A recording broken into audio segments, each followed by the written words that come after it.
Hai teman-teman, welcome back to my YouTube channel. Dan buat teman-teman yang baru nonton channel ini, aku mau ngucapin welcome here. Oke, tanpa berlama-lama lagi, konten kali ini aku mau membahas tentang random my book list. Dan biasanya di konten ini aku akan sharing poin-poin menarik dari buku-buku yang aku baca. Nah, dari buku-buku yang aku baca ini, aku hanya akan sharing 3 poin. Oke, mari kita bedah buku dari salah satu penulis asal Korea, yaitu Haenim Sanim. Nah, judul bukunya itu Love for Imperfect Things. Bukunya itu seperti ini, dan saking sukanya aku sama bukunya ini, aku sampai tandain di setiap halamannya seperti ini. Karena saking bagusnya. Tapi hari ini aku hanya akan sharing 3 poin ya. Jadi penulisnya ini yaitu Haenim Sanim adalah seorang guru agama Buddha Zen, dan beliau ini merupakan salah satu penulis yang sangat berpengaruh di Korea Selatan. Dan beliau juga adalah salah seorang biksu yang sebagai pemandu meditasi dan juga sebagai tempat sharing orang-orang tentang kehidupan. Poin yang pertama yang aku ambil dari buku ini yaitu menjadi baik tapi jangan menjadi terlalu baik. Nah, kalau kita buka di halaman awal buku ini, kita akan disapa dengan kata-kata jangan menjadi terlalu baik. Seolah-olah tanda kutip gelar baik ini adalah dimana orang yang senang menahan keinginan pribadinya demi keinginan orang lain. Aku pun juga sering mengalami hal-hal seperti itu, apalagi untuk tipe orang-orang yang tidak enakan seperti kita, apalagi kalau hubungannya sudah terkait dengan permintaan seorang teman kepada kita, seorang sahabat, ataupun keluarga. Yang kita khawatirkan dari hal tersebut sebenarnya adalah bagaimana sih cara kita menyampaikan perasaan kita kepada orang-orang tersebut, bahwa apa yang mereka minta itu sebenarnya kita tidak bisa untuk melakukannya, tapi kita mungkin terlalu takut untuk menyampaikan perasaan kita yang akan membuat orang tersebut menjadi tidak menyukai kita ataupun membuat hubungan kita renggang. Padahal kalau mereka mengerti dan memahami keadaan kita, dan ketika kita menolak keinginan mereka, mereka pasti akan dengan senang hati memahami dan mengerti. Di buku ini mengajarkan kita untuk menyampaikan perasaan kita tanpa merasa bersalah. Kita punya hak ketika seseorang meminta tolong kepada kita. Tapi yang paling penting dan yang perlu kita tahu bahwa kita punya pilihan untuk bilang maaf dan menolak. Karena tidak semua harus kita iakan ketika itu membebani diri kita sendiri. Inilah yang dinamakan dengan keterampilan hidup.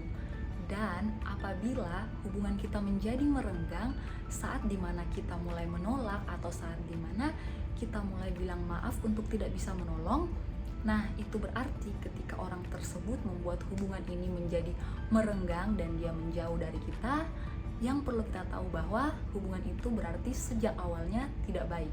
Kita jangan selalu berpikir bahwa ketika kita menuruti keinginan orang-orang di sekitar kita, kita akan baru bisa diterima dan dicintai. Karena sesungguhnya Tuhan saja bisa menerima kita apa adanya. Seharusnya manusia juga lebih bisa menerima kita apa adanya. Jangan terlalu membebani diri sendiri ya. Nah, kita masuk di poin yang kedua, yaitu menjaga hubungan. Berbicara tentang hubungan, siapa sih di antara kita yang tidak mau menjalin hubungan yang baik? Baik itu dengan sahabat, dengan keluarga, bahkan dengan pacar. Semuanya pasti mau menjalin hubungan dengan baik, bukan? Di buku ini menulis, semua manusia itu ingin diterima. Nah, karena lewat orang-orang yang peduli kepada kita lah, kita bisa menemukan cinta atau bahkan menemukan tujuan dalam hidup kita. Nah, di sini aku mau kasih salah satu gambaran bagaimana hubungan yang diterima. Contohnya pada hubungan dating relationship. Biasanya ketika kita mencintai seseorang, kita cenderung untuk mengatur dia. Nah, mengatur yang aku maksud di sini adalah bukan berarti kita tidak boleh mengatur orang yang kita suka ini atau orang yang sedang dating dengan kita ini. Ketika mereka misalkan berbuat salah, kita tidak boleh mengatur atau mengarahkannya. Bukan itu yang aku maksud. Tapi yang aku maksud di sini adalah membatasi ruang gerak orang tersebut. Jangan mengaturnya. Cobalah hanya untuk menikmati waktu bersama yang ada. Karena dengan kalian mengatur-ngatur pasangan dating kalian harus berpikir, kalau itu dibalikkan keadaannya ke kalian yang lebih atur-atur, nyaman nggak kalian? Nggak kan? Sama dengan pasangan kalian juga, pasti mereka akan tidak merasa nyaman ketika kalian mulai mengatur ruang gerak mereka. Saat kita berusaha untuk tidak mengatur orang lain, maka kita hanya menikmati waktu bersama mereka, dan itu akan membuat hubungan kita menjadi tahan lama. Kembali lagi ke pembahasan yang soal mengatur tadi.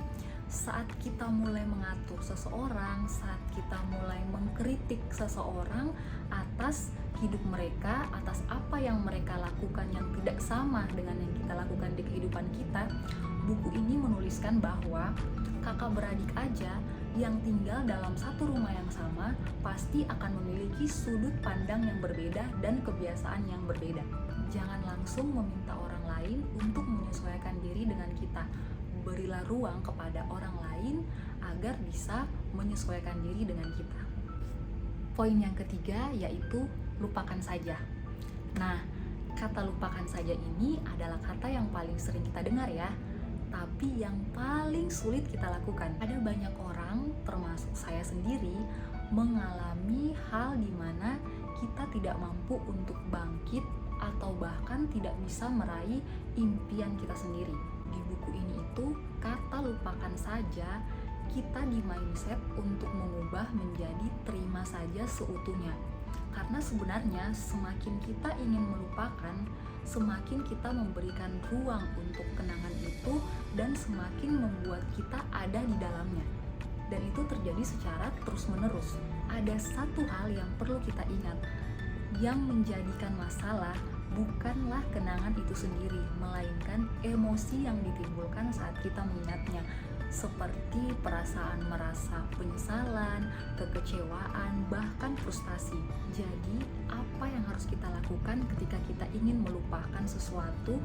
Jawaban yang paling simpel adalah kita harus menerima diri kita sendiri pada saat itu. Seringkali kita mengalami perasaan kecewa, mungkin terhadap pasangan, sahabat, keluarga, atau bahkan keadaan kita.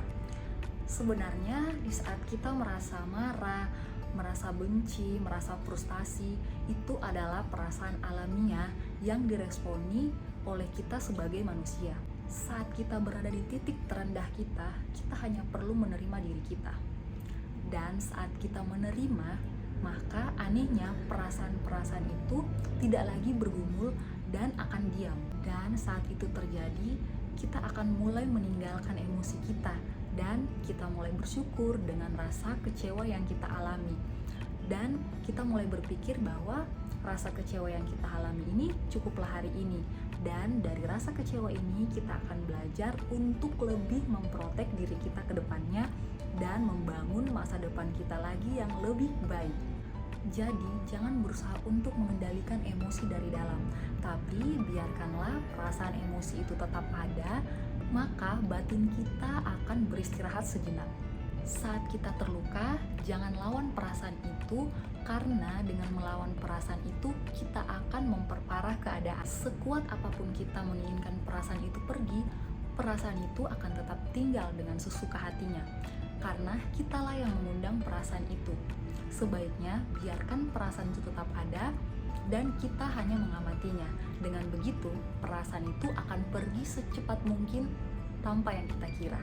Jadi, buku Love for Imperfect Things ini mendorong kita untuk semangat dan bijaksana serta bisa lebih mencintai diri kita sendiri, keadaan kita, serta orang lain yang ada di dalamnya. Oke, terima kasih untuk teman-teman yang sudah menonton video ini. Jangan lupa untuk subscribe, like, share, serta komen di bawah jika ada buku-buku yang mau direview ya. Thank you.